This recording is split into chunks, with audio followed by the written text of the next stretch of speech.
I'll show you 3 methods to implement Google Ads conversion tracking on any website. The first option is using the Codeless option that Google Ads have recently introduced. So inside the Google Ads account, head to Goals and then click on Create Conversion Action. Select Conversion on a Website option. And by the way, this option might seem a bit different on your Google Ads account, but the steps would be pretty much similar. So add in your website URL. If you have a Google tag implemented on your website, you shouldn't be seeing any issues. Otherwise, you'd need to implement your Google tag. But for now, I'll just skip this step. Select Purchase, select Setup, create a codeless event, make sure that you have the page load option selected, and change this to your contains. And by the way, this is the trigger. This is when Google Ads will fire a conversion or fire the purchase event when this condition is met. So for us, we need to have something that is unique when the user places a purchase on our website that does not appear in anywhere else. So for my case, I'm using Shopify, and whenever a user places an order on my website, these users are redirected to a page that contains this keyword, which is thank you, exactly like this. So for my case, it makes pretty much sense to use that instead of any other URL, as this URL appears for only one time for the user, and if the user decided to refresh the page, they will get redirected to another page, not with the thank you page. Select Use Event. So you need basically to make sure that you're using a page URL where you have a unique keyword that appears in the URL. Otherwise, you can just select another condition. So for example, you can change the URL contains to URL starts with or URL is if you have a static page URL that appears when the user places an order. Click Save and Continue.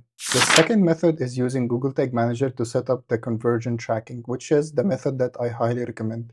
So in the same section, click Create Conversion Action, Conversion on a website, and we have the website URL already added, so let's hit Continue. Select the Purchase, click Setup. This time we will create a manual event. Let's name our event, so I'm gonna name it Purchase Google Tag Manager. Use event, save and continue.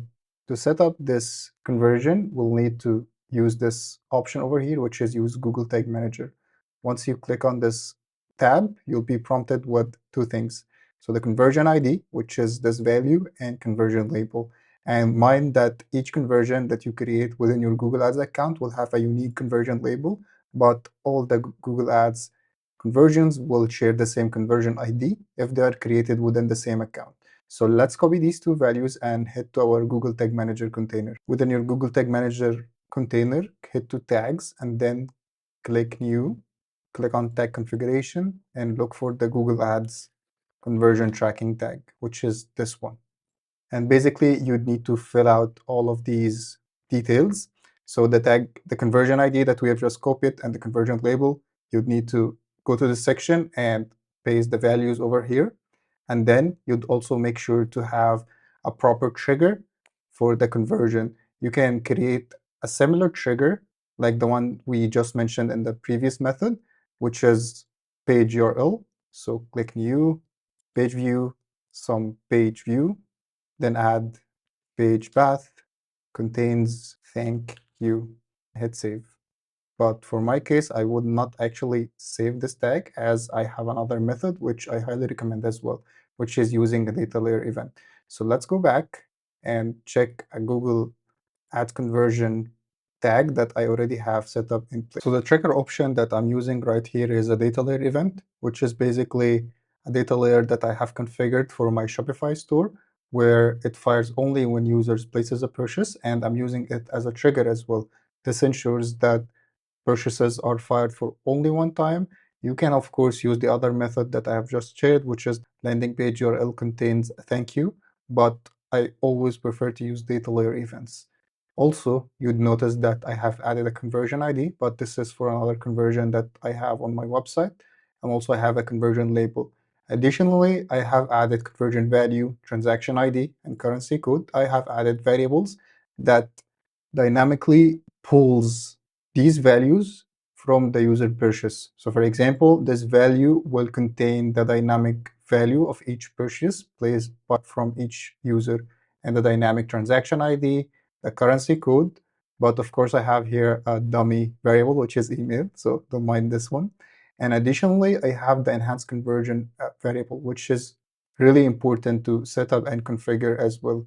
If you click on this eye icon over here, you would find that it is actually several information that Google Ads require to be sent with the order that improve measurement and get more insights with data. If you'd like to know how to create data layer events for your website, whatever the technology that you're using, please make sure to check out the video that I have included in the description that shows you how to use ChatGPT in creating data layer events. With this video, you get the prompts that I used to create an entire data layer event structure for my Shopify website that contained all of these details. And make sure to stick around to the end of the video, as I have a surprise for Shopify website owners. The third option is using a native integration. Any platform like Shopify or WordPress or others will have a native integration that automatically configure the Google Ads conversion tracking on your website without any manual input. I don't honestly recommend going with that solution, as it's not configured by your business by yourself, and it is hard to maintain, but it is really helpful for small businesses that are just getting started, as it doesn't require any technical background, it doesn't consume any time, and it works automatically. Since you have watched the whole thing, I have a surprise for you. So in the video description, you'll find a video link where I have explained how to use ChatGPT to create data layer events for Shopify website that supports enhanced conversion and will have the purchase data layer and many data layer events for your Shopify store, and the exact prompts that I use to create these data layer events, so you can use it to generate other data layer events for WordPress websites or Magento websites or any other websites. And also in the video description, you will find a custom pixel code for Shopify that supports the enhanced conversion tracking, and also all the data layer events that I have mentioned, so you can copy it and use it directly on your website without any manual input. That's it. I hope this video was helpful for you. If you have any questions regarding Google Ads conversion tracking or any other topics that are related to web analytics, please drop them in the comment section, as I always make sure to get back to each and every comment that is posted on my videos. If you like this video, I would really appreciate it if you can share the video, and subscribe to my channel. This was Ahmed, and see you in the next video.